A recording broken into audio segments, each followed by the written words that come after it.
So Larry Flynt, David Eisenbach, you're a historian. That's right. You're a cultural icon. Publisher, yes, publisher Larry Flynt. The name of the book is One Nation Under Sex.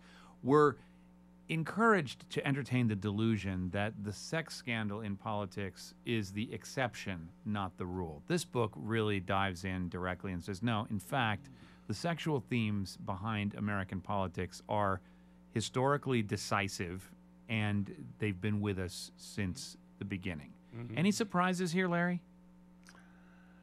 No, I think Lincoln was a big surprise, and getting the confirmation that Jefferson actually fathered 6 children by a slave girl, Sally Hemings.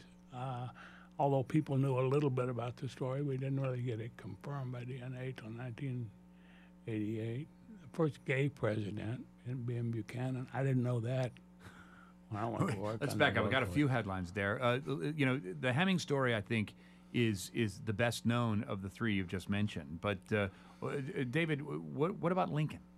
Well, Lincoln definitely liked to sleep with men, and historians acknowledge that. But traditionally, they've said, well, it was just because there wasn't enough beds on the frontier.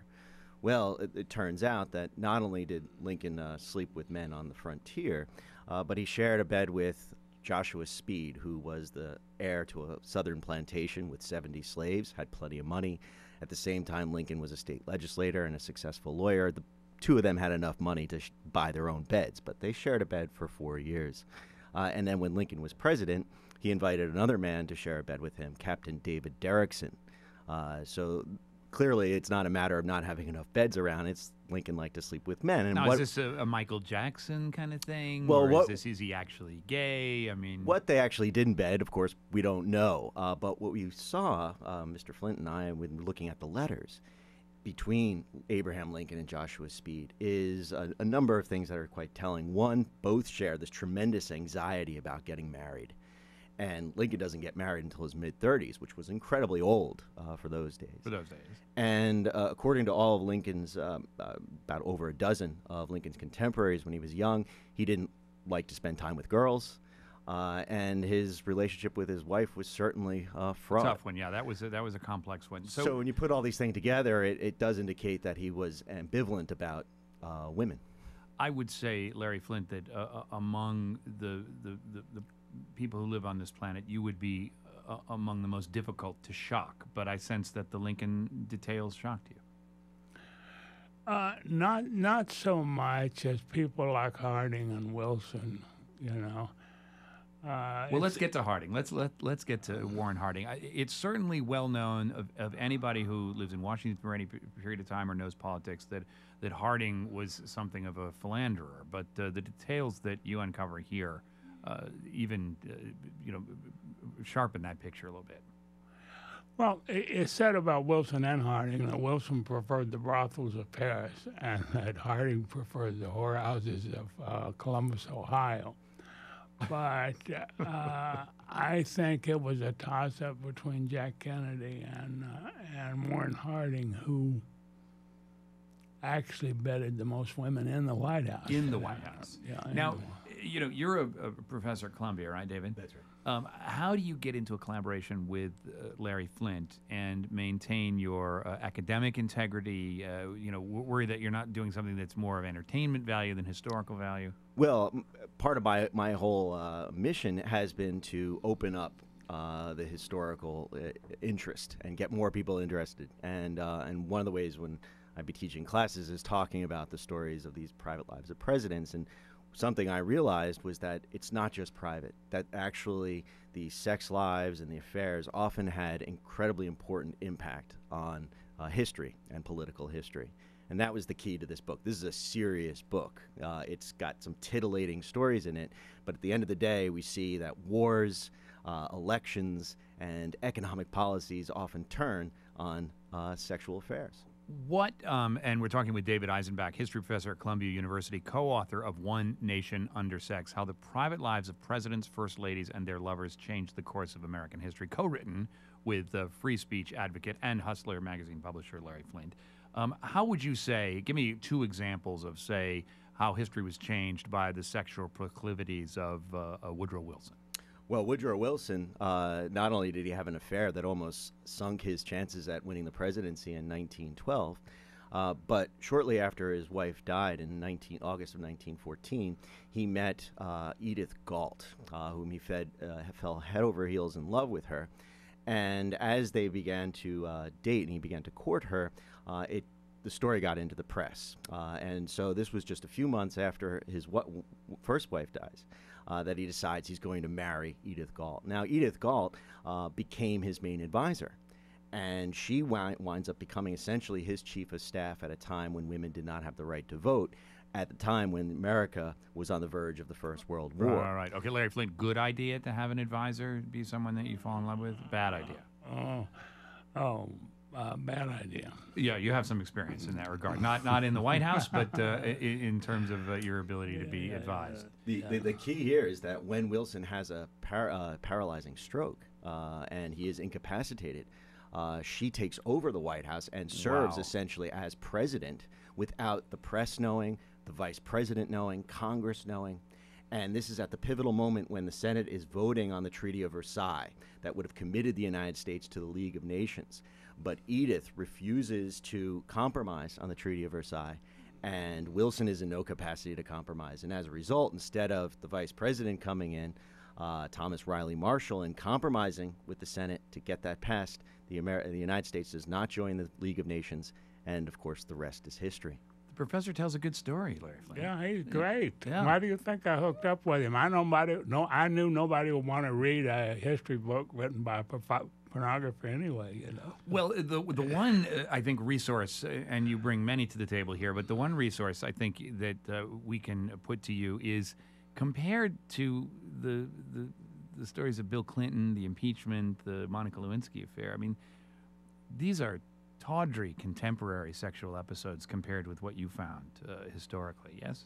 We live in boring times. No, that's true. You know, even if we just go back and look at Ben Franklin, who was published in a newspaper or tabloid during that period of time, and he used to have a sex advice column. He even wrote a thesis on the attributes of making love to older women. Really? A penny saved is a penny you could use at the whorehouse, I guess would be what Ben Franklin would say. And, of course, you know, as our ambassador to Paris, we badly needed the financial support of the French, and Franklin had his way. And it was his reputation as a ladies' man that kind of enabled him to sell the cause of American freedom to the French people and the French court. I mean, he slept with the right women, turned out. Now, let me put this to you, David Eisenbach. I mean, do your students or maybe even the faculty committees up there at Columbia, do they have any concern that you're completing Larry Flynt sentences about American history and sexuality? You know, life's too short to worry about tenure.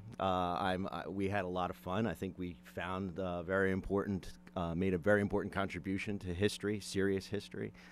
So I'm just happy to have Mr. Flynt as my friend. One more example here. I was fascinated by Andrew Jackson. An affair in the story of Andrew Jackson caused him to do some things which destroyed the chances for a person who towers in American history from really having a chance at being president. Can you tell that story? John C. Calhoun. Right. Right, exactly.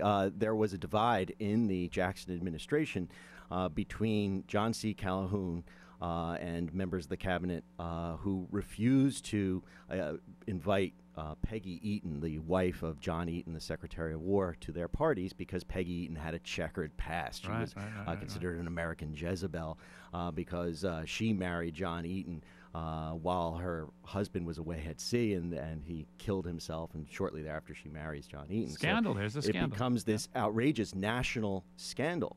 And Andrew Jackson resents that John C. Calhoun is not inviting Peggy Eaton and his right-hand man, John Eaton, to their parties.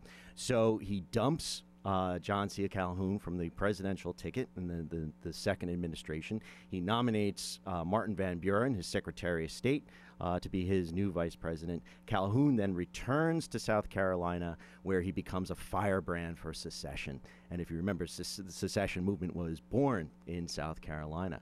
So while the sex scandal, of course, does not start the Civil War, it is an essential piece of the story of how we became involved in the Civil War. See why I hooked up with him? Yeah, no, good work, good work. So are your favorites, though, Larry Flynt? They got to be the Kennedys, right? Yeah, and I grew up during that era, and it was really sad and it was really tough, doing the work we did on the Kennedys because, in essence, to make a long story short, Kennedy was very careless and didn't very well plan a lot of the affairs that he was having, and he preferred the ones that got the most attention, which was the showbiz type like Marilyn and Angie Dickinson and Marlene Dietrich, Candy Bergen, people like that. But Jackie also had her affairs while he was alive. No, you learn about that in this book. And after he died. So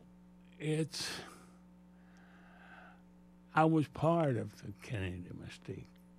Growing up and where you love your country, you felt you could do better, and it was the feel-good generation, Quite literally feel good. And to get the bubble burst like that, I'm not trying to sound puritanical because I'm the first guy to defend a philandering president. I think if you can fight 2 wars and balance the budget at the same time, you should be able to sleep wherever you want to.